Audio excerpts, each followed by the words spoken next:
Hi, I'm Harry Crawford and this is my presentation on how to be an effective sports coach. My student number is SO117544. Let's begin. So the qualifications to become a sports coach are, so that you've got your bare minimum, which are a GCSE in Maths and English and a BTEC or the equivalent in sports or sports science. So there's many ways to progress as a sports coach. The most popular one is going to university, getting a master's or bachelor's degree in sports physiology, sports business management, sports science, sports development, even sports coaching. There's some universities that offer some coaching degrees. And to really go to that next level to become an effective coach, you can get a PhD, and that is a doctoral research degree and the highest level of academic qualification you can achieve. Some examples of PhDs you could get as a coach will include development of exercise and physical activity, PhD, or a PhD in sports physiology. Now, I've known Dan for 5 years, and when I first met him, he was a coach at East Coast Bays, my former club, and he's now a talent coach at FIFA. So his previous jobs were head of physical performance at Plymouth Argyle under-18s, first team coach for Boca Raton FC in Florida. He was a lecturer at Florida Atlantic University, and he was a New Zealand under-17s coach. His background of qualifications are a bachelor's, master's and PhD in sports physiology, and he has C, B and A football coaching licences. I asked Dan what is the most effective trait to have as a coach, and he came back with self-awareness, a deep care for helping others, understanding how people learn and how to teach based on that. So his first degrees were what we're doing now, a sports degree at BTEC, and then he went on to university, did sports physiology, and now he's got his PhD now in sports physiology.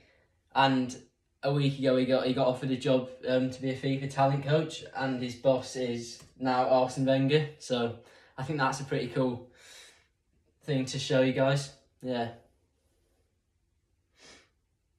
So there's 9 FIFA talent coaches, and each of them are sectioned to a different part of the world. So Dan's in charge of Oceania and Switzerland. So his job is to help young players develop into the professional game.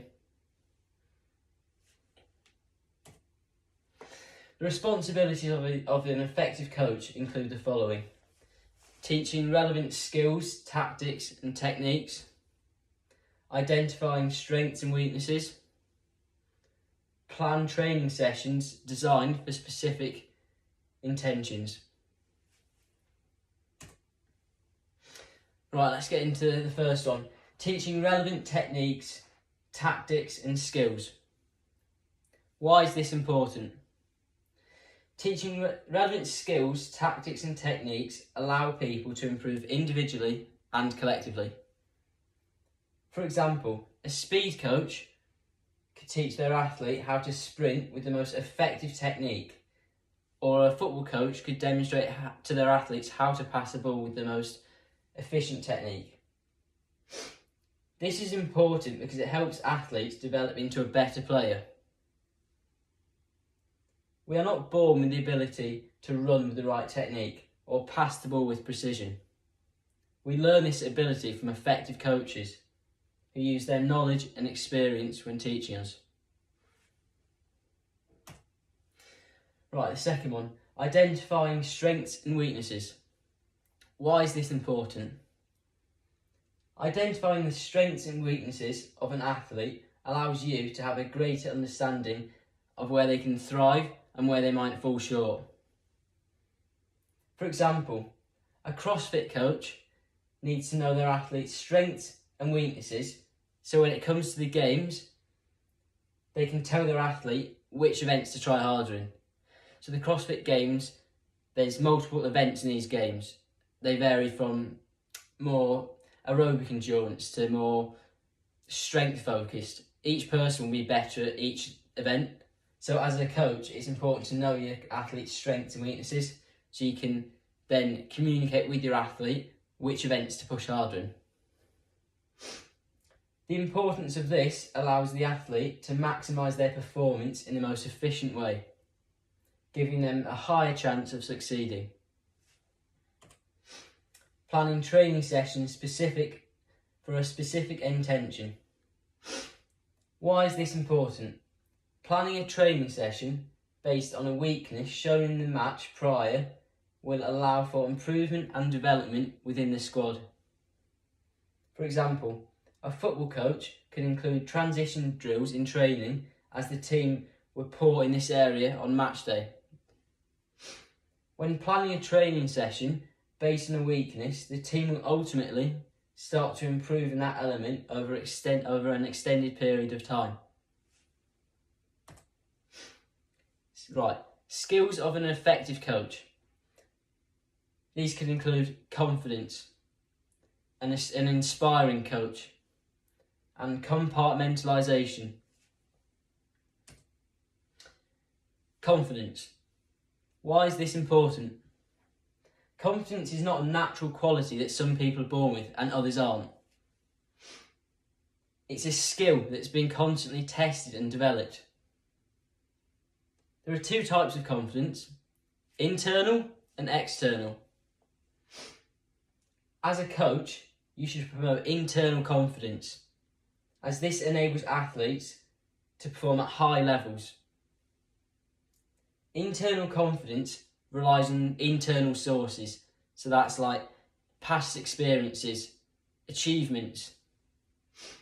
External relies on praise, how people perceive you, how you think people perceive you. To improve a player's internal confidence, you should create incremental opportunities for success in training. So, for example, if a player struggles with their internal confidence when being in a 1v1 in a match, how can you improve that? So, as a coach, I'd implement more 1v1 drills in my training so that player gets a taste of what it's like to beat a player, to win in a 1v1 situation. Having that taste of winning in a 1v1 in a session will give them internal confidence. So when it comes to the game and they've got a chance to beat a player in a 1v1, they'll think back to that memory in training when they won the 1v1. Inspiring. Why is this important? As a coach, you must be willing to express all of the expectations that you set towards your peers. For example, if a coach demands their team to turn up to training on time in the right gear looking professional, then so should the coach. A leader who never asks anyone to do a task they aren't willing to do themselves will inspire their team. By doing this, it shows your squad that you're in the trenches with them and that you're not above them. Compartmentalisation. Why is this important? Well, let's start with what compartmentalisation is. Compartmentalisation is the division of something into sections or categories.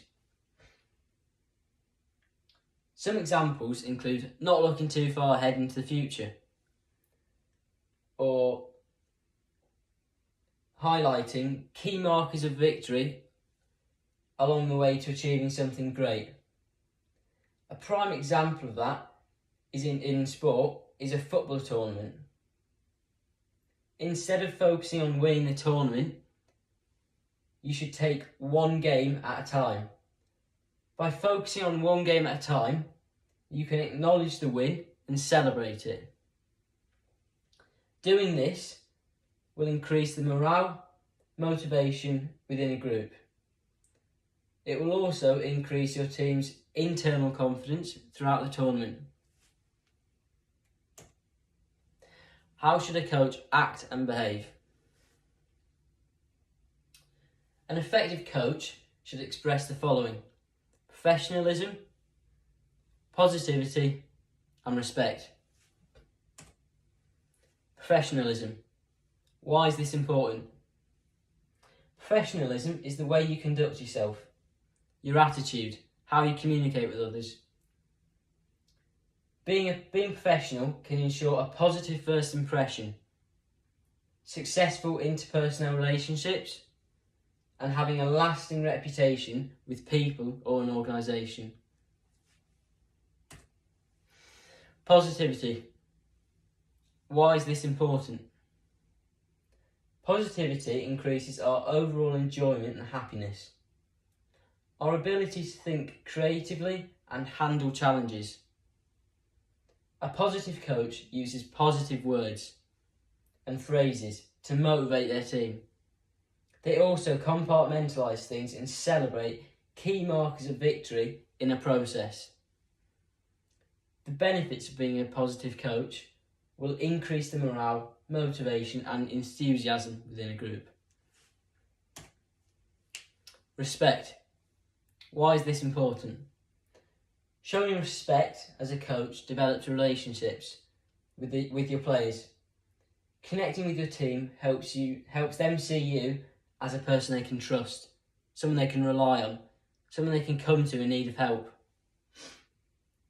By creating respect within a group, the team cohesion and morale will ultimately increase. The dress code of an effective coach. To be an effective coach, you must show professionalism. The way you dress is a huge factor in being professional. Depending on the type of coach you are, your dress code will mainly consist of club or company branded clothing, such as a polo shirt or shorts. It's important to obey the dress code, as it gives people a good first impression that you and the organisation are high quality and professional. Thanks for listening.